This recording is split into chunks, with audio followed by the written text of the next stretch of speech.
Sabe aquela história de uma empresa que parece super lucrativa no papel, mas vive no sufoco para pagar as contas? Pois é, hoje a gente vai desvendar de vez esse mistério. A resposta está em duas formas bem diferentes de enxergar o dinheiro: o tal do regime de competência e o regime de caixa. Bora mergulhar nisso. Essa pergunta parece um verdadeiro quebra-cabeça, não é mesmo? Como assim ter lucro, mas não ter dinheiro?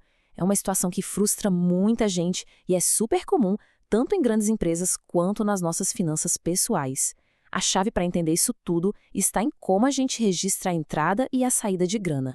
E isso nos leva direto para aquele cenário clássico: a pessoa que é rica no papel, mas pobre no banco. Pensa só, alguém com um salário excelente, que no papel tem uma renda ótima, mas que está sempre com a conta no vermelho, fazendo malabarismo para fechar o mês. Só familiar? Então, esse é o paradoxo em ação. A empresa mostra um lucro lindo nos relatórios, mas na hora de pagar um fornecedor ou a folha de pagamento, cadê o dinheiro? Para resolver esse nó, a gente precisa aprender a olhar para o dinheiro usando duas lentes diferentes. E é exatamente aqui que o quebra-cabeça começa a fazer sentido. As duas lentes que explicam tudo são o regime de competência e o regime de caixa.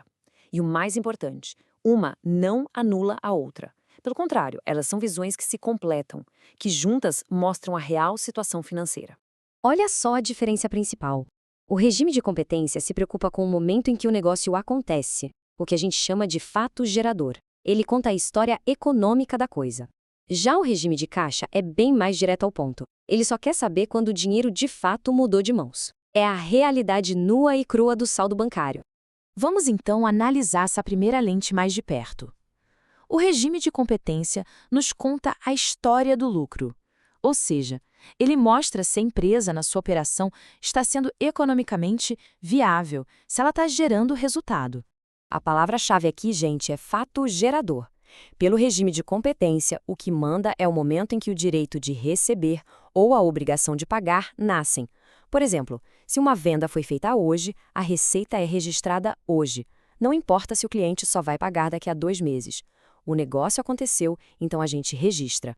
E é esse método que serve de base para um dos relatores financeiros mais conhecidos, a DRE, a demonstração do resultado do exercício. É a DRE que vai dizer para a gente, no fim do mês ou do ano, se a empresa deu lucro ou prejuízo com as suas atividades.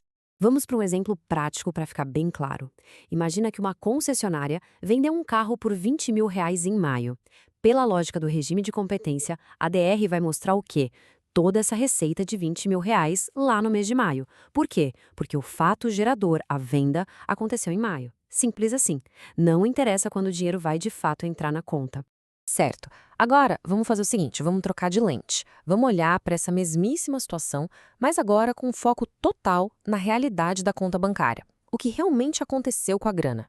Bom, o regime de caixa é exatamente o que o nome sugere. Ele funciona igualzinho a um extrato de banco. Só entra no relatório aquilo que de fato movimentou a conta, o dinheiro que entrou e o dinheiro que saiu. Não importa quando a venda foi fechada, o que vale é quando o pagamento caiu. E esse regime é a base para outro relatório que é crucial, o DFC, o Demonstrativo de Fluxo de Caixa. Se a DRE mostra o lucro, o DFC mostra o fôlego da empresa, a sua liquidez. É ele que responde aquela pergunta fundamental: tem dinheiro em caixa para pagar as contas hoje? E aí, lembra da nossa venda de 20.000 em maio? Vamos supor que o combinado foi pagar em 2 vezes, uma em 30 e outra em 60 dias. Agora, olhem o que acontece no DFC.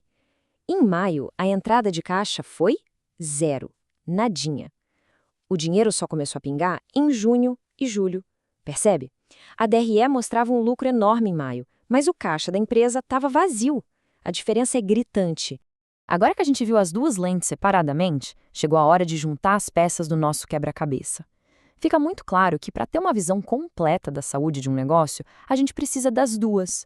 Olha só, para uma delas, conta só metade da história. Então, resumindo, por que lucro não é caixa? Basicamente por causa de vários desencontros no tempo. A venda a prazo gera um lucro agora, mas o dinheiro só aparece lá na frente. Comprar estoque queima a caixa agora, mas o lucro só vai vir com as vendas futuras. São esses descompassos entre a operação e o financeiro que criam toda essa diferença. Esse ponto aqui resume tudo perfeitamente. Não é uma questão de escolher entre um e outro, entre lucro e caixa. Uma gestão inteligente precisa dos dois andando de mãos dadas. A DRE mostra a saúde econômica, se o negócio é lucrativo. O DFC mostra a saúde financeira, a capacidade de sobreviver no dia a dia. E essa citação é um alerta muito poderoso. Ela diz basicamente que uma empresa pode ser super lucrativa, mas se não cuidar do seu fluxo de caixa, ela pode quebrar. Simplesmente por não ter dinheiro para pagar as contas.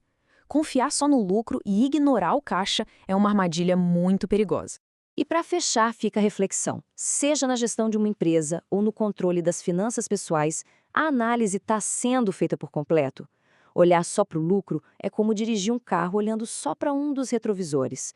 A segurança, o controle de verdade, só vem quando a gente tem a visão completa, combinando a história do lucro com a realidade do caixa. Essa é a verdadeira chave para uma gestão que funciona.